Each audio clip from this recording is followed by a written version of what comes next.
Just only have a couple of things before we begin. I said I wasn't going to say anything more about kashrus, but two people sent me something, so I'll share it. Moshe, who listens, he's the expert on Rav Chaim Heller.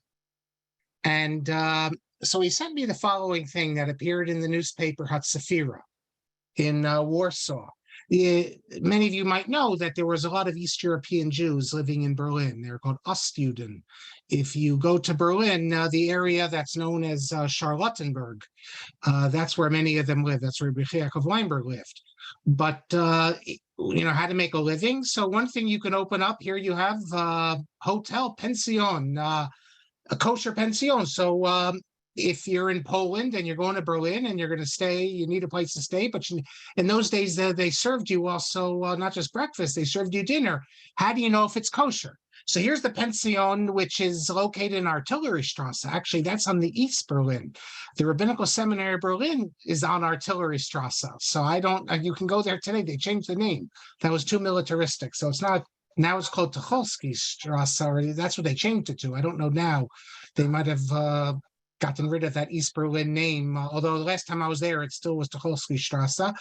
But here it says, if you want to know, it says Kasher Berlin. If you want to know, you want Ladazos Bederor, you can consult with certain rabbis. And it gives two rabbis who I don't know, but in Lumja, you can consult Rav Chaim Heller. Now, Rav Chaim Heller was Rav in Lumja for a while, just a few months, but he had been in Berlin for a time. He went to the university. So here you have an advertisement stating that if you're going to go to Berlin and you want to know where, if my place is kosher, ask Rav Chaim Heller. He'll tell you that I'm reliable, that I'm the muchzak b'kashrus.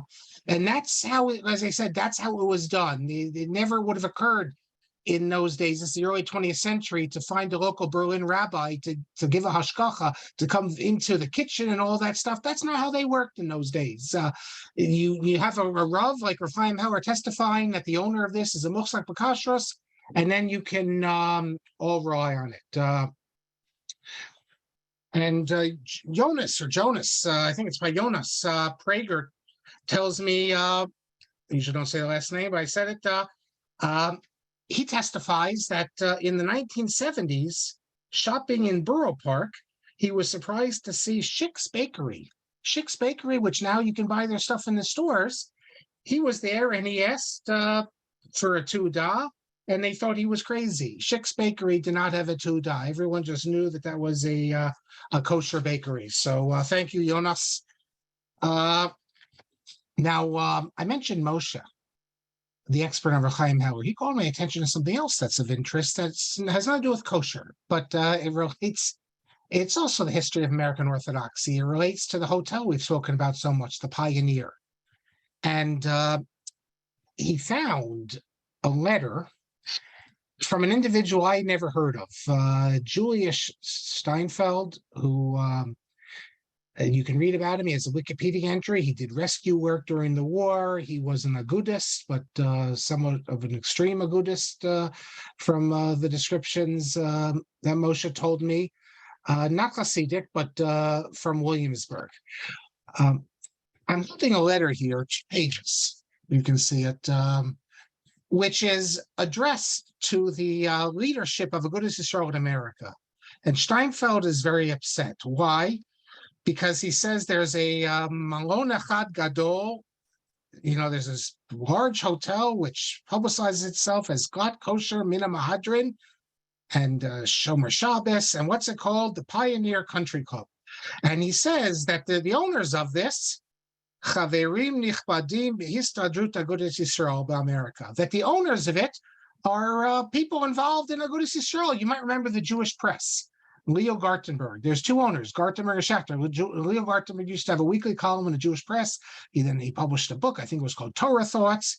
So what's the problem? He's not complaining. Steinfeld's not complaining about no hashgacha. That was taken for granted. But he says that this hotel, which is supposed to be so frum, and two people, the owners of it, are members of Agudas Yisrael. What do they have there? He says they have mixed swimming, Bataruvas Bachurim V'Nashim, and he also says that they have dancing. And they even bring in sometimes actresses, he says, and call it Broadway show. That is, they'll have singers. And he says he says this hotel is regarded as, quote, he says strictly Orthodox, Mahadrim and Mahadrim, but he says Rahman al-Litzlan. He says the rabbis go there and they advertise this. So he says, how could we have? He says we need to protest this. Why? What do they need to protest? Because they're going to have, he says, the Aguda convention. The Knesset and the Agudas Yisrael convention is there.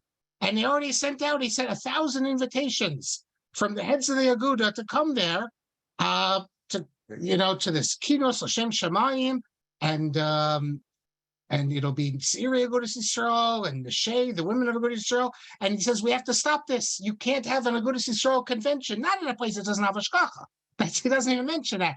But at a place that has shows, on the Agudas Yisrael weekend, they wouldn't have the shows. And it's probably in the winter, so they wouldn't have any swimming, but it's still a place that has it. So he says, you need to announce Shemavatlim HaConvention Mimakom HaMatuav HaNal. And then he says, we certainly, whether you abolish the convention entirely or not, certainly you cannot have a convention where you have Gvarim and Seirim V'Nashim. You can't have men and women, unmarried women. You can't have a convention of Gvarim, Seirim, V'Tziros B'Yachad. So people they would have Seirei Agudas Yisrael. So you'd have the girls, I guess, division and the boys division, and they go, and he says, absolutely, you can't have that. So I think that's interesting. Thank you, Moshe, for sending that to me. This is 1963. One more thing to share with you. A few weeks ago, one of you asked me about Rav Soloveitchik and cheese. And we spoke about cheese. So I want to show you something about a book that just came out, which I just saw this over Shabbos. It's called The Dershowitz Family Saga by Zachariah Dorshav. Dorshav is Dershowitz, and he tells, it's the whole story, not of Alan Dershowitz has the forward to it, and it's interesting. The guy's a Muslimach of Rav Chaim Berlin, but he becomes a big Zionist. But from his generation, becoming a Zionist from Chaim Berlin wasn't such a big deal. So let me tell you what it says in this book. And it's a real interesting book about his life, but not just his life, members of his family. At first, I was confused, though. What kind of name is this, Dorshav? Who names it? Where do you name Dorshav? I know what Dorshav is. Dorshav, I'll tell you why Dorshav is, presumably if Rabbi Zachariah knew what I'm going to tell you now, he never would have named it Dorshav. There's a famous passage in Bamidbar Rabbah, which says, here it is, 23:25, where you have the expression, V'chein kol dor v'dor v'dorashav, dor v'shofetav, dor manhigav, dor farashav, dor v'tzadikav. So what's the translation? That it says that God showed Moses all there will be. He showed him. What did he show him? And then he says he showed him Samson arising from dawn, etc. It was for every generation with its expounders, every generation with its judges, etc. So dor v'dorashav means every generation with its expounders. And many of you might recognize the title. That's Isaac Hirsch Weiss, his famous Haskalah type of history of halacha is called dor v'dorashav.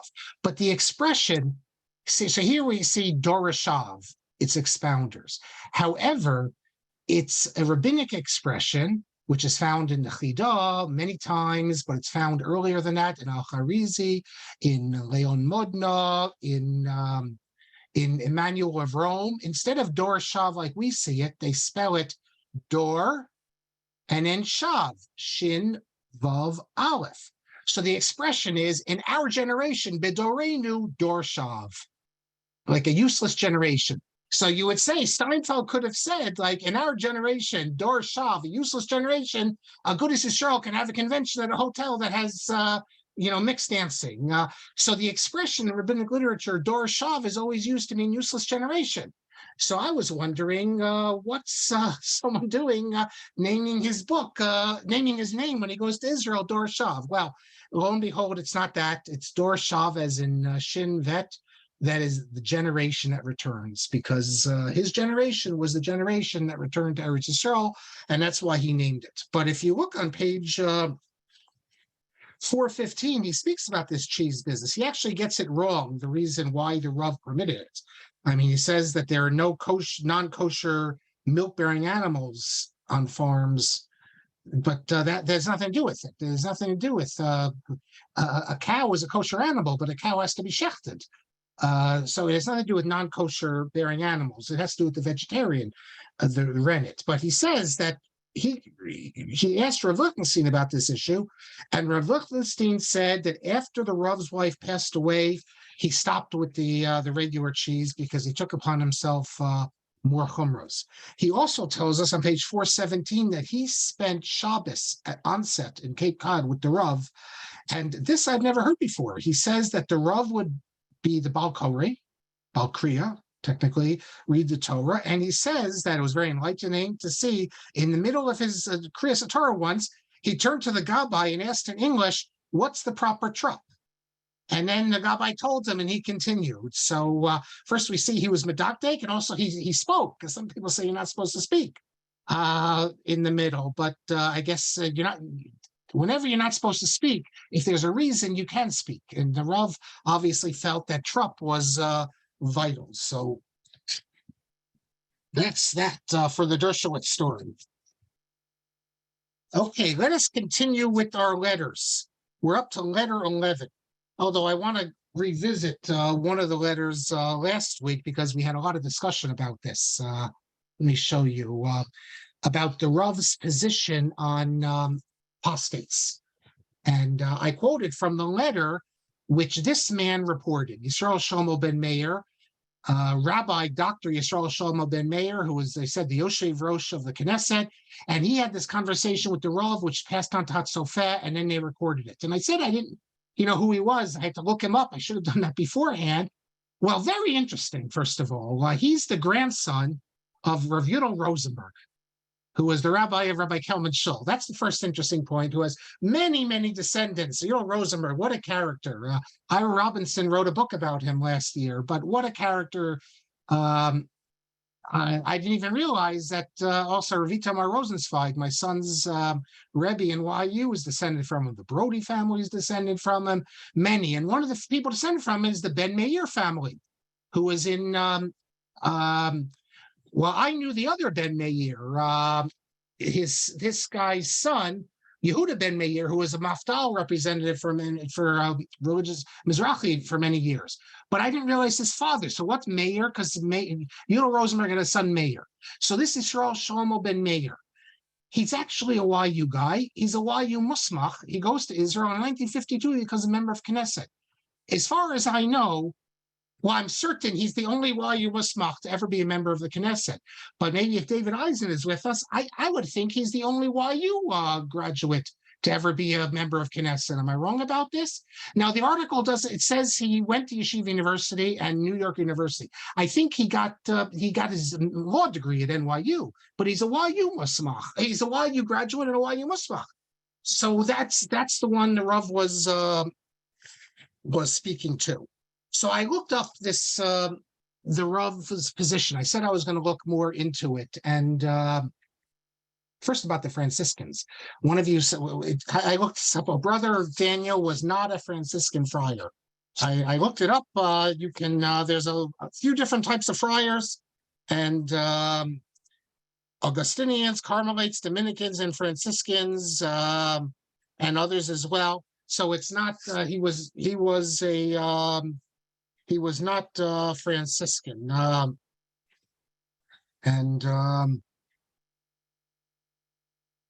Now, oh, sorry, and he, I forgot, I'll check it right now here. He was a Carmelite friar. Yes, I looked it up. Okay, so what I also wanted to mention for those who were here in the past, you remember this, others not. If you want to, like a whole article dealing with the Franciscans in rabbinic literature, you could see it here. It's from Svarim blog, June 20th, 2016. Just Google Marc Shapiro, engaged couples, Seirim, and more, because Franciscans were called Seirim. That's the title they gave them. But I went back to Rav Lichtenstein's article, and Rav Lichtenstein does quote this thing from the Gemara that from Yevamos that when it says the lashon from Hosea, Hashem Bagadu, Rav Lichtenstein quotes that. He doesn't quote the business with the Perush Mishnah that the Rambam quotes. But then I looked up and I Rishimo Shiurim of the Rav, published by Rabbi Rathman. Check it out. Yevamos, Perek Yud Zayin Amud Aleph. You have the same thing I told you last class. The exact same thing which Rabbi Ben Meir reported, with one significant difference. In Rabbi Ben Meir's report of it, this chiddush of the Rav, that an apostate is not regarded as a Jew. He's regarded mamish as a goy. He quotes in the name of his father, Rav Moshe. But in the Rishimo Shiurim, it's quoted in the name of his grandfather, Reb Chaim. So, and he speaks, and it's very interesting. He even attaches it. He says this would apply. Reb Chaim also, he quotes him as saying that those people who remained in Spain, the Marranos, would be regarded as goyim 100%, which is not how they generally regarded them in the poskim of the time. And then the Rav, after quoting this, says, "V'hu chidush norah," that this is a chiddush. So the question we had last class was, is this something that other poskim would accept, that Brother Daniel was regarded as a goy, a complete goy? I said I didn't know. But here the Rav seems to acknowledge that he says it's a chiddush. It's Reb Chaim's chiddush, and he said Reb Chaim's point is that if the goyim also regard you as a goy, and you regard yourself as a goy, then you're a goy. So anyone who's interested in it, you can check out the Rishimos of the Rav. So the last class, we also spoke about the missionaries, and David Eisen clarifies that in Israel, it's only a crime to missionize children, but not adults. That's thank you, David, for that. Now, Ben, you asked a good question, which we're going to get to right now, or in a minute. Ben wants to know, where does the Rav, how is it that the Rav is giving his opinion on what's going on in Israel? And don't we usually say, unless you're living there, you shouldn't give your opinion? And did they listen to the Rav? So let's hold off on that, because we're going to see the Rav comments on this today. We'll get to that. So we're picking up now letter 11. As I told you, there's 21 letters, but then a few of you have asked me if I could comment on some of the letters in the Helfgott book. So if Rabbi Kelman gives his approval, we'll spend a few weeks on some important letters in the Helfgott book. But the letter 11 is also to Mr. Goldschlag, Mizrachi leader. It doesn't, again, it deals with the ship. You see that this is such a big deal. In fact, in this letter, the Rav says that we're going to have to declare an announcement, a big isser, and it says if we make a compromise, this will completely destroy our movement. You see what a big deal it was. Today, it's hard to understand why it was such a big deal. He goes on to say, he said that this ship, Hafcha Arkasa de Masana, he says it's like a Harig Valyava. They say that you can't even change your shoelace in a time of a persecution. And the Rav says that this whole ship thing, that we have to make a stand on this. They already put themselves out there. El flying on Shabbos wasn't the issue here, but that you can have a kosher and a non-kosher kitchen. So the Rav, again, stresses this matter, and just more of the same, how if anyone wants to write something on the history of this ship and the Orthodox response, this will be an important letter as well, but it doesn't really repeat anything more than we've already seen. At the end of the letter, he throws in a comment there, which when we deal, I guess, with the Helfgott book, we can go into more detail, where he just refers to something that the church is doing, some declaration. This is before Vatican II, the church's declaration of Vatican II, and the Rav says that this ecumenical declaration, which in the end was not announced, I'm not sure, maybe some preliminary version of it. he says that it was a complete evangelical statement, and we're going to see this again, that evangelizing statement, that the Rav was very suspicious of Vatican II. He was very suspicious of, although he obviously he wanted the Catholics to tell their people, that we're good and you don't have to discuss things like that.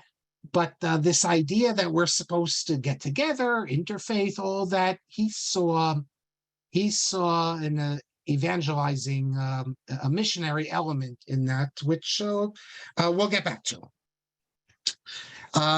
Letter 12, we can skip again. It's a small, he says, this is to Rabbi Kirschblum in English. He simply says, I'll read it. The introduction of a double menu on an Israeli boat under governmental auspices will have a corrosive effect upon many American institutions. So again, that the ship with treif and kosher, that's something we need to take a stand on. If we have any people who were involved, this is from the 60s, who know about why was this such a big deal for Mizrachi? Granted, they're in the government, but we have Elul, there's school Shabbos going on in the state of Israel left and right. Why this becomes such a symbolic thing, I'm not sure. That takes us to letter 13. Letter 13 is also to Goldschlag, and again deals with issues of religion and state in the state of Israel. For the Haredi world, today they do get involved with this, but years ago it wasn't such a concern for theirs, because for them the state is just something that enables them to live in Eretz Yisrael. But for the religious Zionists, the state has always been a problem, because they view the state as sort of the fruition for Eschalta de Gula. Let's put it that way, and the fruition of all these religious Zionist efforts. Well, that creates a problem, because how could you have a state that's a Eschalta de Gula if the people running the state are irreligious? Now, granted, today you have plenty of people running the state who are religious. But in the 50s and the 60s, it was completely irreligious, and they leadership. So how could that be Eschalta de Gula? And the state's doing all sorts of things against halacha. So that's a problem for the religious Zionists, and they have their theology. They come up with their ways of dealing with it, and you can cite all sorts of. Rav Kasher is very much involved with it. Chazal look at some of the terrible kings of Israel, and they still attach to them certain benefits.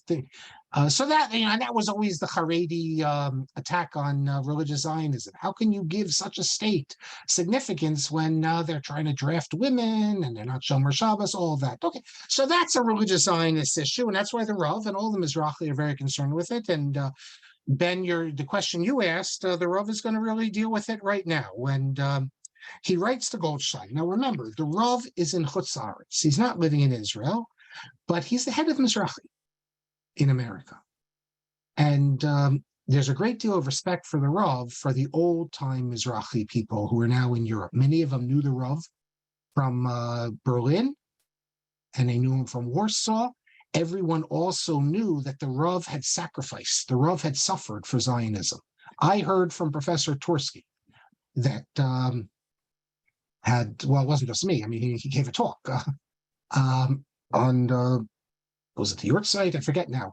He said that had the Rav not joined with Mizrachi, the Aguda would have made him the Gadol Hador for them. They would have made him. And at the time, I thought that maybe it's a bit of an exaggeration, because there were other problematic things with the Rav from their perspective. The fact that he's so associated with Yeshiva University, a secular education. But the more I think about it, that they would have found a way, because he had plenty of Haredi Rabbanim who taught at the Yeshivas Rebbe Zalchanan. That never was a psul for them.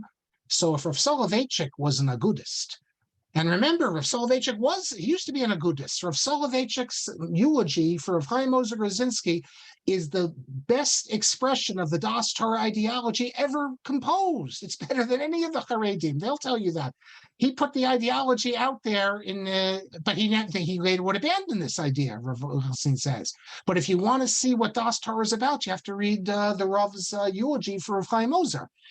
So had he remained, the fact is that Yeshiva Rebbe Zalchanan would have been neither here nor there. The fact that he believed in secular studies, that's not such a look. You had German Orthodox rabbis who believed in it.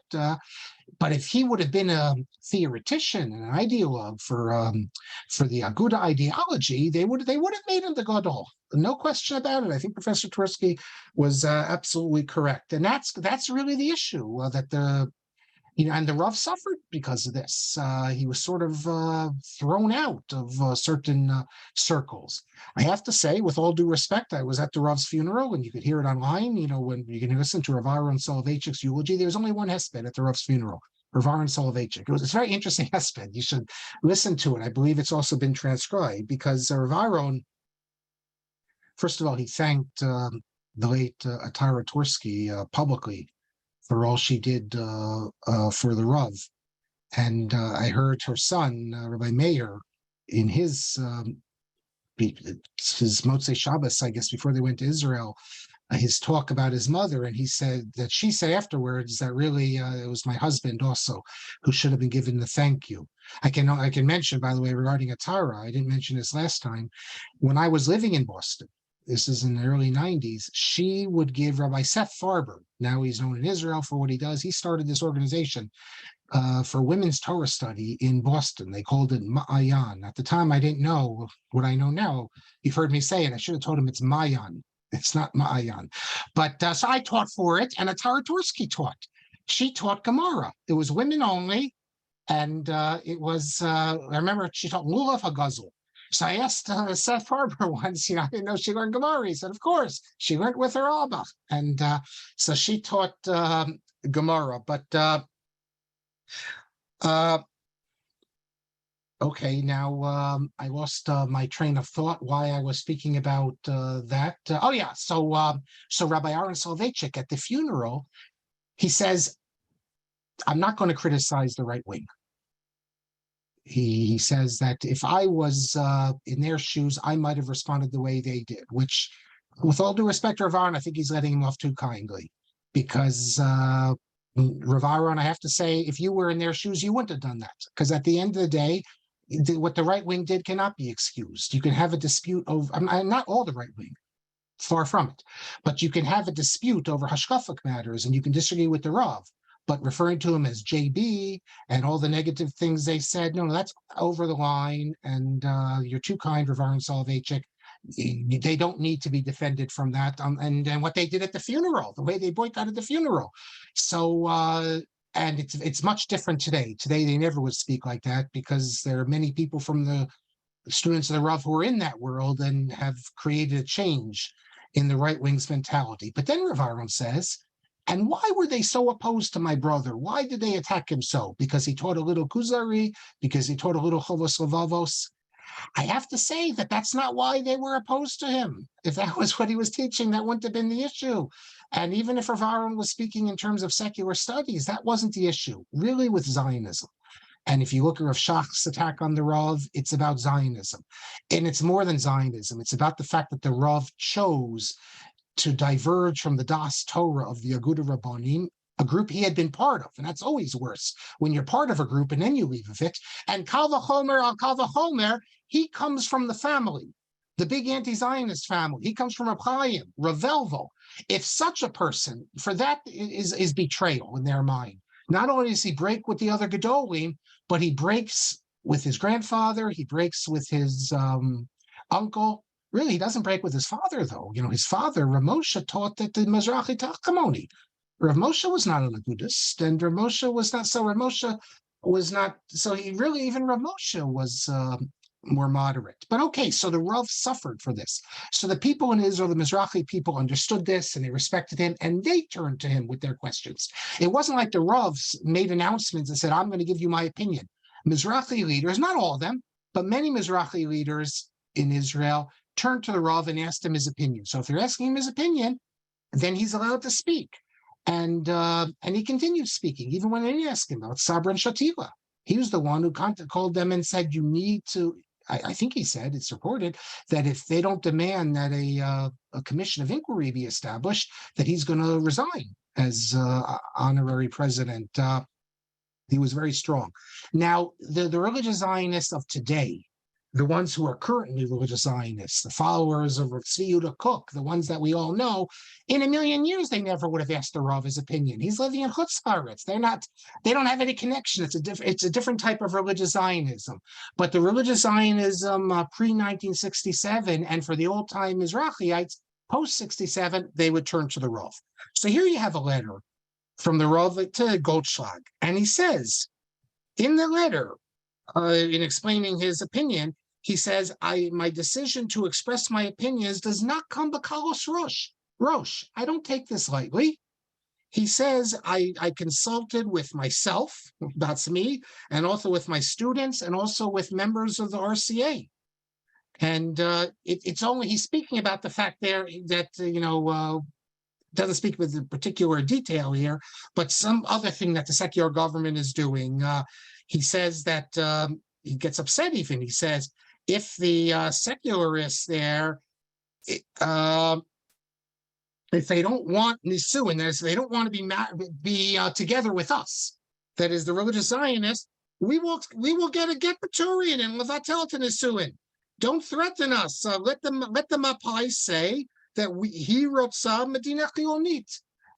So the Rav, he recognized what Mapai was, what the secular Zionists were, and it's difficult, to be part of a government. There's constant fighting, but you see the Rav understands what's going on, but it's worth fighting.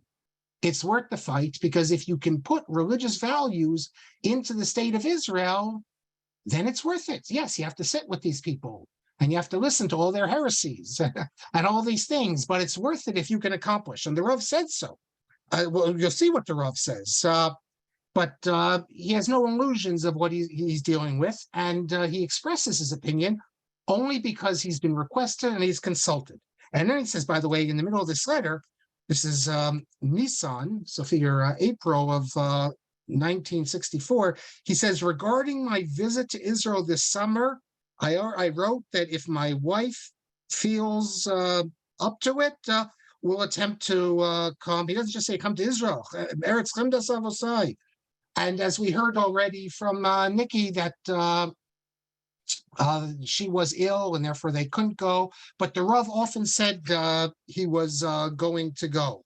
Now, he doesn't say it here. We'll see later where he says it, that he says that if there's any Torah in Israel at all, it's because of our movement, religious. In fact, actually, we'll see it today. We'll see it in two more letters. So that's what makes it worth it, because of what we're going to see. Ad Khan, letter 13. Now we get to letter 14, and letter 14 is a different type of letter. What is the purpose of a Rav, of a rabbi? Those who've been with me have heard me say it again and again. The Rav said it. But he quoted, but others have said it. Reb Chaim said, what's the purpose of a rabbi? You're going to say today, you ask the average person, the purpose of a rabbi is to give shiurim. Would it surprise you if I told you Reb Chaim did not give shiurim? There were some yeshiva bachrim who would give shiurim too, but he never gave shiurim to the Baal Batim. Can you imagine a rabbi today in America or Canada? They hire him, he's not going to give shiurim. That's his job. Also, you might say give sermons. Give drushas, sermons, whatever you want to call it. Would it surprise you if I told you that Reb Chaim never spoke, never gave drushas? He didn't, and Rav Elvel didn't either. So now you're thinking, so what's this? You have a rabbi, you paid a salary, he doesn't learn, he doesn't teach the community. What does he need to teach the community? There's not a Talmid Chachamim. He doesn't darshan. What does he need to darshan for? You have Magid Mesharim who can darshan. He didn't even paskin shilos for the community. So here you have a rabbi. He doesn't who paskined? He had a dayan, which he brought in from Simcha Zelig. He learned in the Volozhin Kollel. He was the dayan. So here you have a rabbi, doesn't paskin shilos, doesn't give drushas, and doesn't teach the community. So why would any community pay for such a salary for a rabbi? Well, from the community's perspective, the answer is obvious. Because think of the glory to have Reb Chaim as your Rav. The community will bask in his greatness, that here you have this Gadol B'Yisrael. Okay, so that's the community. But Reb Chaim, he's not just there to bask in his brilliance. Reb Chaim said the job of a Rav not to teach, not to answer shilas. We have a dayan, not to give drushas. You have a magid, and not to learn with people. You have other people. It's to take care of the widows and the orphans, take care of the unfortunate, take care of the people. That's his job, to make sure if there's a woman who gets pregnant out of wedlock, they leave the children at the door of Reb Chaim, and he'd find a place for them to be raised. If there's even a Bundist who's taken away, he'll stop davening on Yom Kippur to raise the money, to free him. A Bundist, an anti-religious. If there's someone sick, Reb Chaim will make sure that there's food there. In other words, that's the job of the Rav. The job of the Rav is to take care of his congregants. He's not hired as a posek. He's not hired as a Maggid Shir. He's hired as a Rav. Some rabbis today recognize that. Other rabbis, though, that's like the last thing they want to do, to visit the sick. It's like it's Bittul Torah, it's all that. Okay, maybe it is Bittul Torah from there. That's not their personality. They're not people persons. Reb Chaim was a big people person, and I want to show you something which I found a few weeks ago when I saved it, because I think it's interesting. JTS put HebrewBooks.org is where you find books online, many books, but they also they have something called HebrewManuscripts.org, and JTS put on many of their manuscripts. So I want to show you something here. I just happened to see it, and I thought of Reb Chaim, because this is a 19th century Kina. Like in Italy, they were very good on the Hebrew. Whenever people got married or died, they'd write these pages and they publish it. And I don't know who this rabbi was, Yehuda Aryeh Osimo. He was the rabbi in Padua, in Italy. Padua, of course, is a big city. It's a city of Shadal, and Shlomo David Sato, and Ramchal, the Marami Padua, Gedolei Yisrael there, scholars. But this is a 19th century rabbi, never heard of him. But in the Kina, look how he's described. He's saying, Benos Padua, daughters of Padua, wear sackcloth and mourn him. Why should you mourn him? Yehuda lukach veinenu, avi yatomim eino ditanu. Look how he's described. He's described as the father of the orphans. Later on, he's a roa nema, mishpat evyonim shama aznecha. That is, the unfortunates. He's not described here as a darshan. He's not described here as a posek or anything. He's described the very way that Reb Chaim described the rabbi. The job of the rabbi to take care of the people. So why do I mention this? Because the Rav was like that also. We don't usually know that because we're not from Boston and we're not part of that. People know the Rav as in his New York incarnation, although it's well known that when he got on the plane and go back to Boston, he'd feel he's back to normality because New York was always very tension-filled. He even said once, according to Rabbi Kefet, that he feels like he's in a jungle. Lots of wild animals in New York. You go back to Boston and it's more calm. And in Boston, he's relaxed and he's the rabbi, the Rav of the community. And as the Rav, and he's the posek, of course, for his community. He's not the only posek, not the only rabbi in Boston, but he's the communal Rav, and that's his home. He could have moved to New York, but he remained in Boston. And as the rabbi in Boston, his job is to do what Reb Chaim said, to take care of his people. Well, he did take care of his people. First of all, he took care of his people in a way that lives on long after him. He set up the school in an era where, in a place like Boston, the idea of a day school was so foreign from people's minds, even from the Shomer Shabbos, send their kids to a day school. The Hebrew schools were enough. They wanted their kids to, become American. So he had to fight against that attitude and to create this day school and then high school. He did that, but he also did other things as well. Obviously, as a rabbi, he functioned as a communal Rav. And that's the next letter, which I found. And the letter, I didn't know who this person was first I'm talking about. He writes, but I'll tell you now, the letter concerns, and I had a nice conversation with the subject of this letter. The letter concerns this individual. Those who are from Boston will know the family. Alan Solomon, former American ambassador to Spain and Andorra. a big Democratic activist. He was a national finance chairman, you could see, of the DNC, raising over 40 million, also serves on the boards of numerous organizations, New Israel Fund, a lot of liberal organizations, but big philanthropist. And so what does this have to do with the letter of the Rav? So let me share the letter of the Rav. So when I first saw this letter, I wanted to get the details of it because it didn't have the date, and I just was curious. So my uncle, who knows everyone in Boston, all the machers, especially if it's in hospital healthcare and democratic politics. So he put me in touch with Alan Solomon, and we had a very nice conversation. So I got the history, and you'll get some of it now from the letter. I mean, if you're in Boston, you know the Solomon family, very involved in Maimonides. But the Rav, now Alan Solomon told me that this is the summer of 1971. He had no idea about this letter. And even though Alan Solomon's from the later generation that didn't become religious, like his parents and siblings, great respect for the Rav, and that's what he called him. But the letter is as follows: summer of 1931. The Rav writes to Goldschlag, and he says that a son of an important member of our community is now in Israel. And he's at this kibbutz, Kfar Blum. He says that he grew up in a house which was not Orthodox, and now he's searching for meaning, that sort of thing. And the Rav says, in the meantime, his family, due to the influence of the yeshiva, the Maimonides yeshiva, has become religious.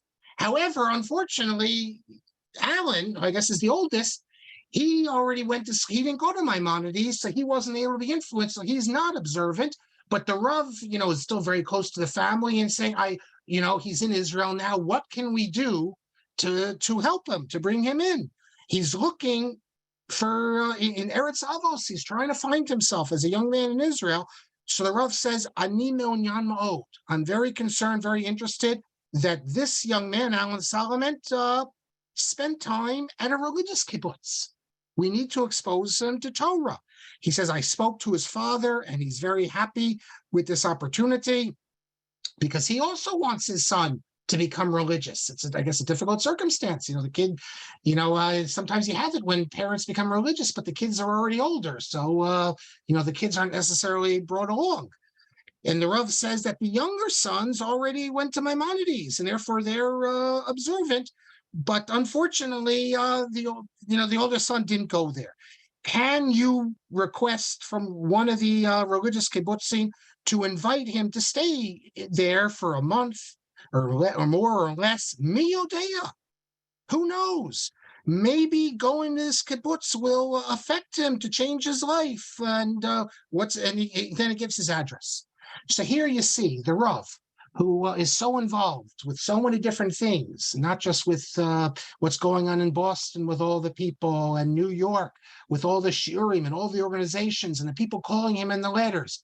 He's still involved, interested in the young,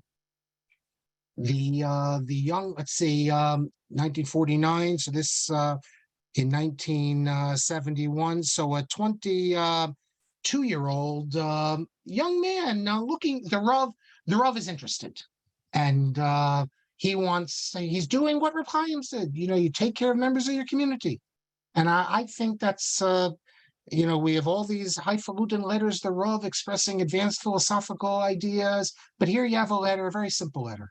There's someone in our community, his son. I want to bring him to a religious kibbutz. I want to try to influence him. So that's a different side of the Rav that we don't always see. Since we mentioned Tara Tursky, I'll mention something else that Tara said after her father died. She gave a talk in Boston, and a eulogy. It wasn't so much a eulogy; it was reflections. And she told this following story: that they had a maid in their house, a non-Jewish maid, for a number of years. And when she retired, when the housekeeper was elderly, the Rav went to the machers of the community. She didn't have Social Security, And the Rav put together a financial package, like a pension sort of thing, so that she'd be taken care of. Now, this is not something, if a Torah never mentioned it, no one would know about it. And, the Rav's reputation is only as a great intellectual, a thinker. But here you get a different side of him that we know that just to be a thinker is not enough. He wouldn't be the Rav if he was just a thinker. You need to also have that other element. And there's other stories as well. In that talk, Atara told this story. I think it's also very good. She said that her daughter, so that would be the one from Riverdale, brought a friend home from college. I'm not sure. I know the sons went to Harvard. I guess the daughter went to Harvard also. Atara Torsky also went to Harvard. She has a PhD. She wrote about dealing with the Civil War. I think it's antebellum attitudes towards the blacks or something like that, related to the South. But this is, so the Rav starts speaking to the daughter's friend. And the daughter, she was like she abolished tshuva. And the Rav said to her, you can, by the way, this is online. You can listen to this. This was taped. It's online somewhere. You can see it.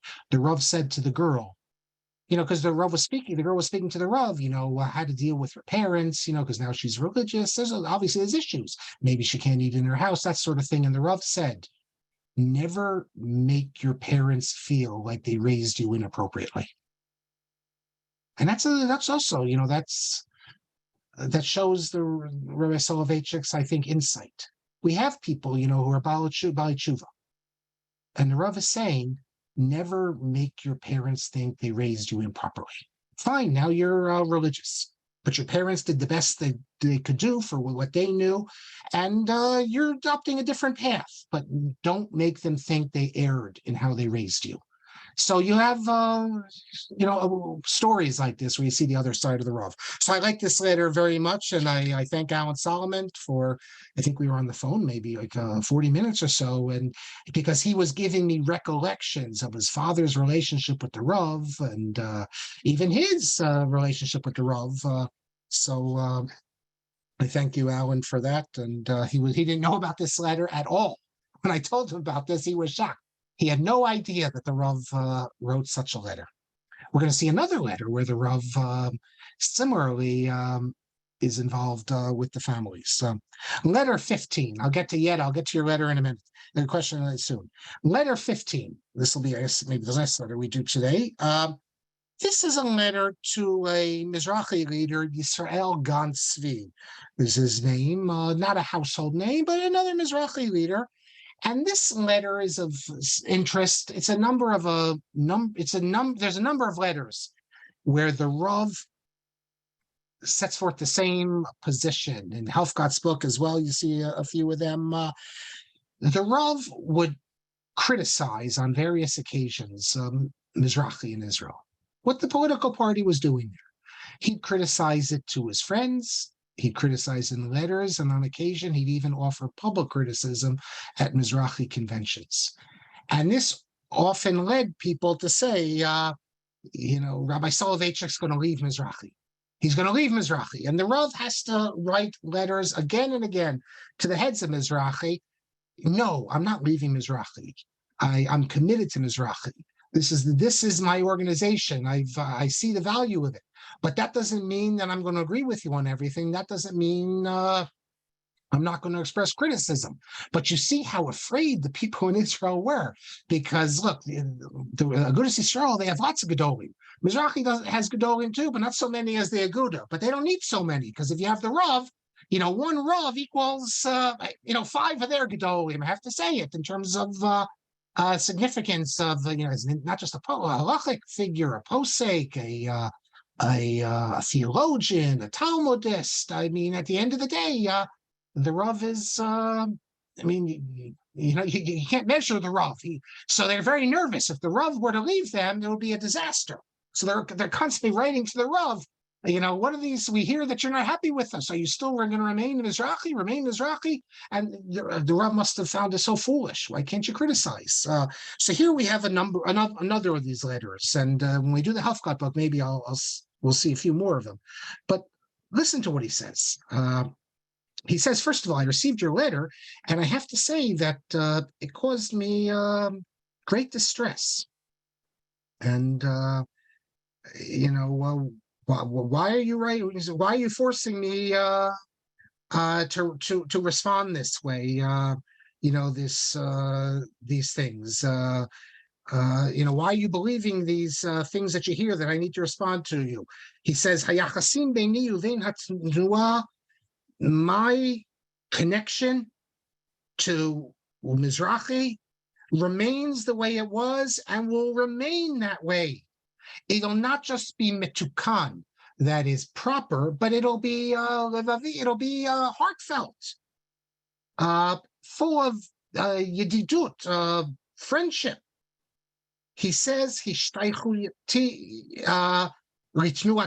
my connection to our movement. Remember, this is the movement that he breaks with his family tradition. He gives the famous drasha explaining what gives him this right, why he would break with his family Masorah. And he says there, because it is God himself has decided that the Mizrachi approach is right. He says that my connection to our movement expresses a zikah pnimit, an inner connection. He's not just connected to it for outer reasons. This is like a spiritual connection. He says our sisma, our slogan, which I believe he's referring to, can only refer to Mizrachi slogan, Eretz Yisrael, the land of Israel, for the people of Israel, according to the Torah of Israel. That's the Mizrachi slogan, land of Israel, for the people of Israel, in accordance with the Torah of Israel. He says that this slogan, in just these few words, expresses everything we need to know, that in the battle of the religious to make holy secular life, that's what they're doing in Israel, and this is what guides us, he says. Now he says it's true that on occasion I don't agree with the political stand that the movement takes. If the Rav was alive today, or if Rav Aaron Lichtenstein was alive today, well, I mean, you saw it with Rav Aaron, because Rav Aaron basically, he broke with Mizrachi. Mrs. Lichtenstein was even on the list for the liberal religious Zionist party, Meimad. But I mean, I hate to say it because I don't want to get political, but if the Rav was around today, seeing what the religious Zionist party in Israel has become, I mean, the official religious Zionist, I have to say, he would have no part of this whatsoever. He would say we either need to have a new religious Zionist party or just vote for regular. What do you need a religious Zionist party for? At the end of the day, you can vote for regular parties and they can express religious Zionist interests.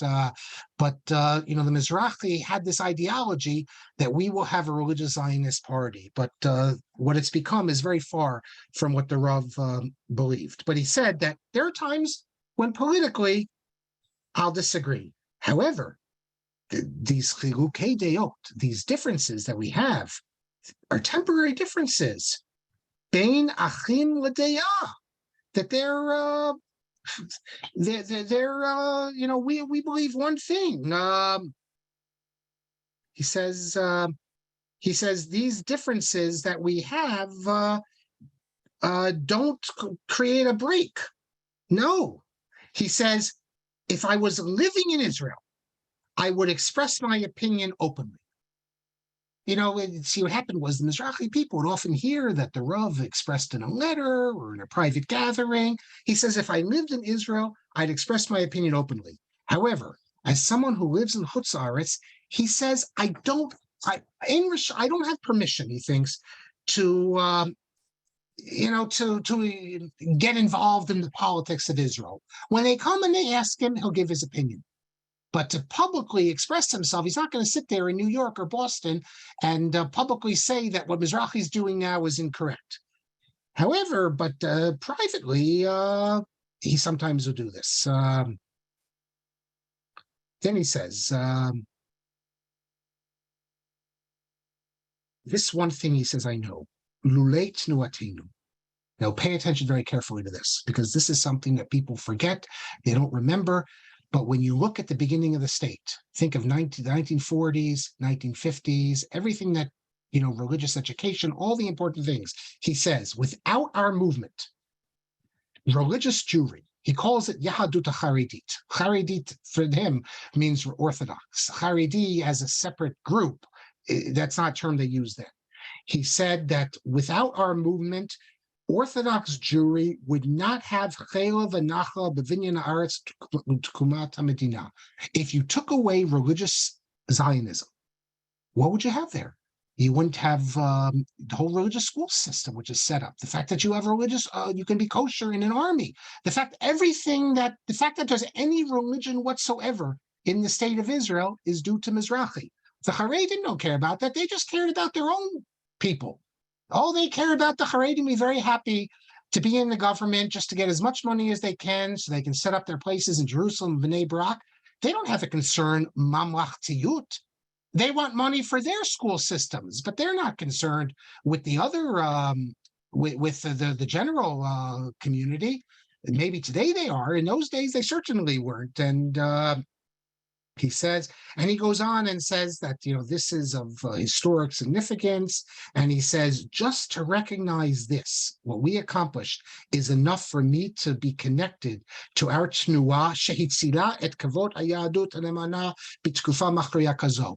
Our movement, religious Zionism, saved the Torah for this new state. Now, today, people don't realize this. They don't know what it was like at the beginning, and it's easy to look at the religious Zionist movement now and not see it as significant. But if you know what was going on in the 40s and the 50s, in the 60s, you know that there was only one organization that was fighting for Torah in the public sphere, in the public square, and that was the religious Zionists. The Haredim didn't care at all. In fact, the Haredim in those days wanted nothing to do with the Batei Dinim in Israel. There was a cherem on Heichal Shlomo, there's a cherem on being part of the Batei Din. So only Mizrachi was doing that. So the Rav recognizes this. And the fact that he disagrees with certain things, that doesn't take away from the fact that I recognize, he says, the historic significance of what religious Zionists was able to accomplish. And then he ends the letter and saying, I just want to add one thing. I saw in Hatzofeh, here's a famous picture of the Rav reading Hatzofeh. They would send him Hatzofeh. Hatzofeh was a daily, actually, but only once a week. I think it was Thursday or Friday. It had a big issue where they'd have book reviews, all sorts of good stuff in it. The Rav published a number of pieces there. He says, I happened to see in Hatzofeh that in a certain newspaper, it has a report that when I spoke to Ben Gurion came to America and he spoke to the Rav, he says that I supported separation of Dat and Medina, synagogue and state. And the Rav says, absolutely not true. We never touched this. He says that in the question and answer with the reporters, one of them wanted to give such an explanation to my statement, but he says what I said and what I affirmed is that I am not in favor of separating religion and state, but separating the rabbinate from the ministry of religion. So that's the Rav. The Rav felt that the rabbinate has to be independent. It cannot be an arm of the ministry of religion. That's going to have an impact, as we'll see in one of the other letters. It's amazing that the letters I got, which I just happened to collect, they touch on so many important elements of the Rav's life. We've already seen it.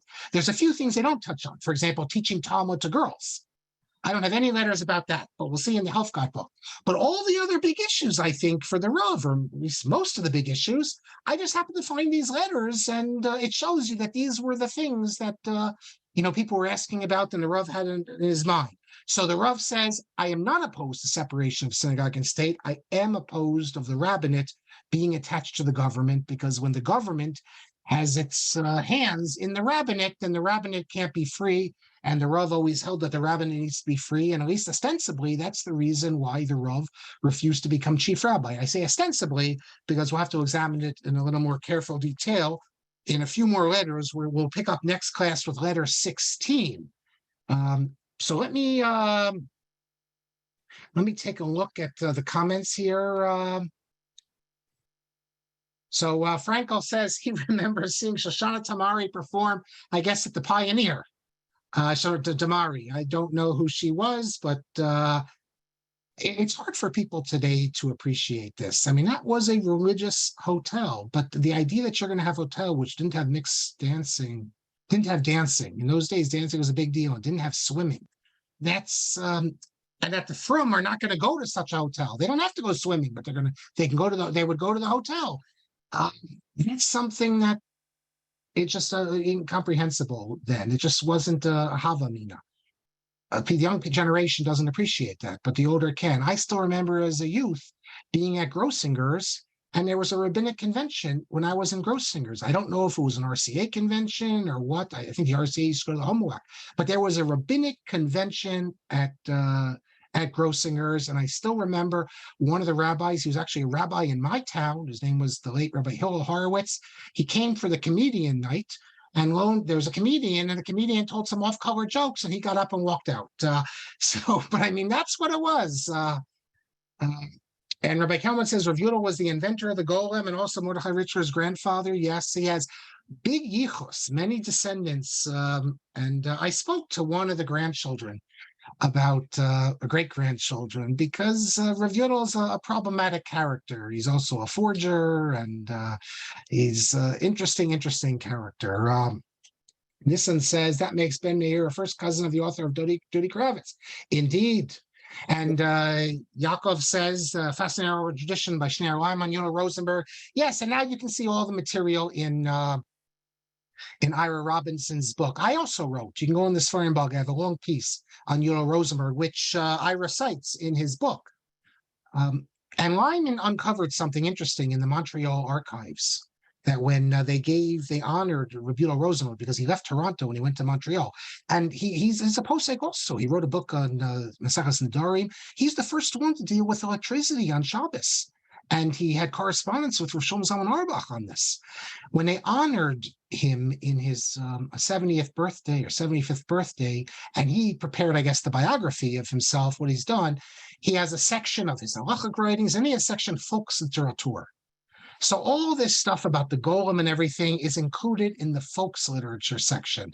And as I showed in my piece, he hints to readers that this, I wouldn't call it a forgery, that this is like stuff he made up.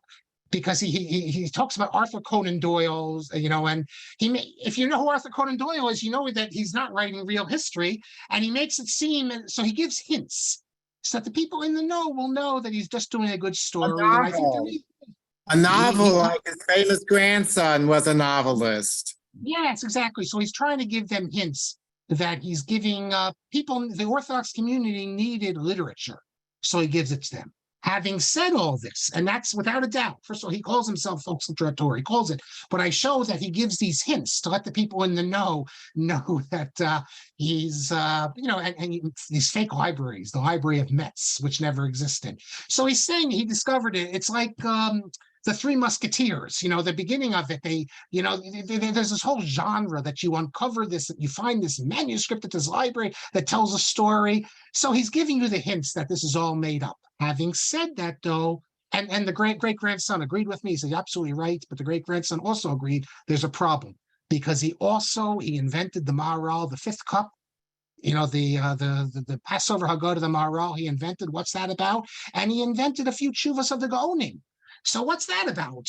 That clearly is not, at least unless I'm missing something here, that's not like a tale or something. He's putting forth halachic tshuva, which he invented, and the whole thing of the fifth cup of kasher, he thought it was an authentic Maharal, and he makes a big deal about this. The idea, should you have a fifth cup or not? That's a machokas. We leave it in the middle of the table. When Eliyahu Navi comes, we'll ask him. So until then, we leave it in the middle. But so the Maharal, he has this.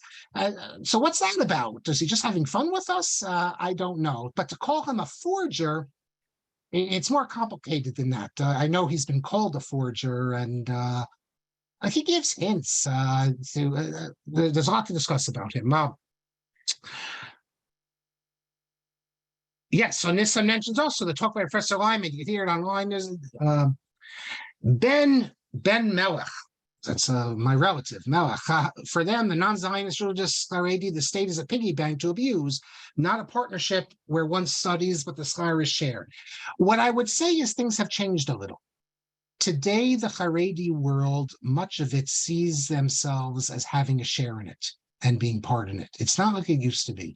You know that for who they vote for, and many of them feel a connection, and it's different. How could it not be? They're living in the state, and they're part of it. So yes, you still hear the rhetoric, But if you speak to people on the ground, and I encourage anyone to read Yehoshua Pfeffer, my wife's colleague at Tikva, Yehoshua Pfeffer, who runs like an institute for Haredim in Tikva, you read what he writes, read what Yitzhak Aberstein writes, and you see that there's a whole Haredi world there. Maybe you call them Haredi light, the blue shirt Haredi, whatever. Not the B'nai Brak hardcore, but the American Haredim who go to Israel really can't fit into that Israeli Haredi mindset.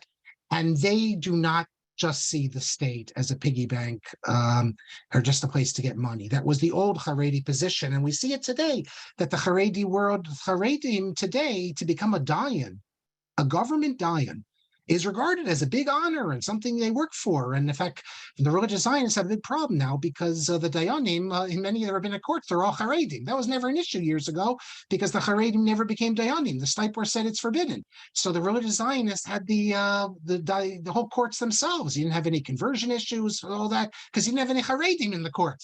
When Rav Yoshev becomes the Das Torah, he comes out of that world. He was a Dayan himself, and the Hashkafa changes. And now the idea is that you're supposed to. So when they elect now, they have to have three types of dayanim. They have to divide it. Ashkenazi Haredim, Sephardic Shas types, and religious Zionists.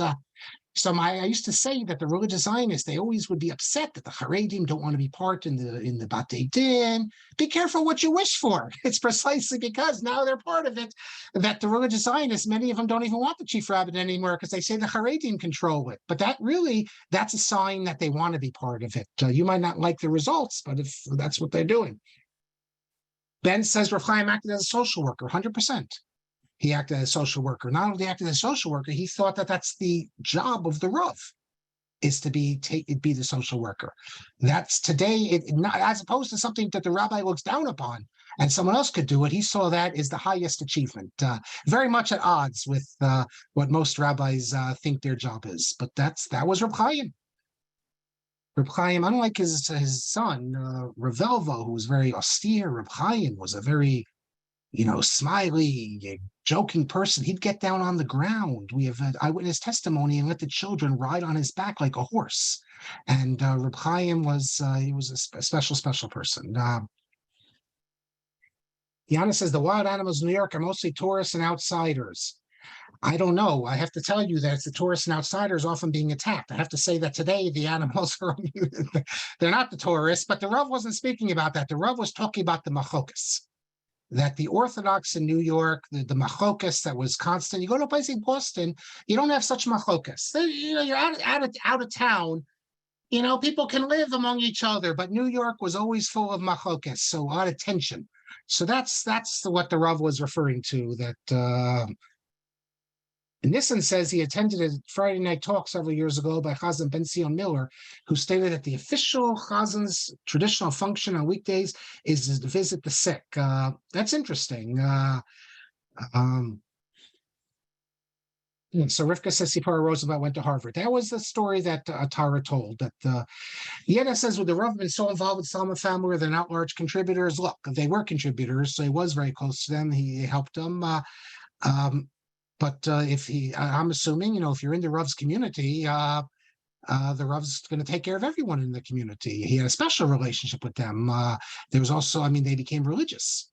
That's a big responsibility the Rav had, but he became religious because of him. But when you're going to see later, I'll give you another example. And these, as far as I know, these are not big machers or anything like that. But of course, the rabbis always have a connection to the machers because the machers are the ones that help them with their institutions and things. But any real rabbi is not just interested in the machers. In fact, I think you can know the rabbi. The rabbis often know things about the people that no one knows about, at least the good rabbis. The people who are at homebound, things like that. That's the job of the Rav. What can I tell you?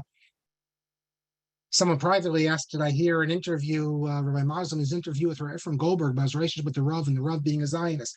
I didn't, and it's not for me to interfere in family things. All I could say is that the other part of the family doesn't accept this. Look, at the end of the day, the Rav was not the Brisker Rav, and the Rav was head of the religious Zionists of America. He never withdrew from it, never backed down on it. He wasn't a Rav Kook Zionist, no question about it. when Rabbi Maslin published his essay, Rabbi Yosef Blau published a very strong response. And I don't want to get involved with that, but Bruce says, and the last question, many Orthodox shuls into the 70s held shul dinners and events with mixed dancing. Yes, that's part of the history of American Orthodoxy. Absolutely. There still might be one or two shuls, maybe Spanish and Portuguese. You can let me know, because into the 2000s, Spanish and Portuguese still had it, and also KJ, as I recall. When Rabbi Berman became rabbi of the Jewish Center, he stopped the dance. And the dance at my shul stopped. It would have been, I guess, late 70s, early 80s, when the rabbi was honored. And he said, well, his rabbinic colleagues are coming, so it's not kavod. So they stopped it that year, and it never started up again. But that was part of the culture. That was the concept wasn't something that was just like the concept of an Eruv. In the 60s, every shul you'd have a, baby carriage. I still remember the baby carriages, in front of the shul. It took a while for this, in all the suburban places, the idea that you have an Eruv, that took a while till people became aware that this was an issue. So that's part of the history. And you can listen to Rabbi Mintz. I listened to him. He spoke about Manhattan Eruv, and he said that the Jewish Center was full of baby carriages also. Rabbi Lamb came there in 1958, and it was full of baby carriages, and that was one of the motivations to have an Eruv, because the people, these are people that for whatever reason didn't think that was an issue. But it was an American Orthodoxy that wasn't so learned, but they were committed. And the next generation, there was a necessity. So in the 70s, Eruvin pop up all over America. And that's when you get them to move to the right. No more dances. You have Eruv thing. My shul put on, you can see on YouTube, they put on a performance of Fiddler on the Roof. And of course, women singing. No shul would do that today. And in those days, all the shuls would have trips to go see Fiddler on the Roof on Broadway. Today, they wouldn't do that either. So Rivka says now modern Orthodox weddings have more mixed dancing again. I don't know. It could go back and forth. It depends. What I don't understand about the modern Orthodox weddings, I've been to many of them that have separate. They have like a mechitza down the middle, so men dance on one side, women on the other. But at the Haredi weddings, so the men are on one side, women on the other. If you're going to have men sitting on the side where the women are dancing, I'm not sure I understand what the point of the mechitza is there. So, okay, leave it at that. Rabbi Kelman. Okay, thank you. I have yes, okay. I'm not going to comment on that article either, but it was I couldn't finish the article. It was so crazy. But it's a revisionist. It's a revisionist article. Yeah. And look, he's from the family, so you have to have, and he knew the Rav. We didn't know the Rav. I mean, I didn't, at least, other than a few questions. So, I mean, you can't, you can succumb with authority. On the other hand, but we have all the other members of the Rav's family as well, saying completely opposite. And we have the Rav's public persona. So, what can I say? Yeah. Okay, please God, we'll see you next week. Tomorrow, Rabbi Shulman and Dr. Sokolow are back, of course, after missing Purim, the Chalutzim, back to the early roots of Zionism, right? And Rabbi Shulman continuing on Sefer Daniel. This Thursday night's Parsha Shir is Rabbi Kerbel. Judah Kerbel will be giving the Parsha Shir, so making his debut for Torah in Motion, and our regular Shirim during the week. And as I mentioned in the beginning, please God, we're beginning our Pesach program March 22nd, I think. We'll send out details in a few days. Okay, everybody, have a good night.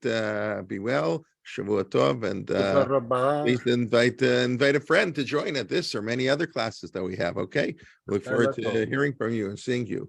All right, Laila Tov, everybody.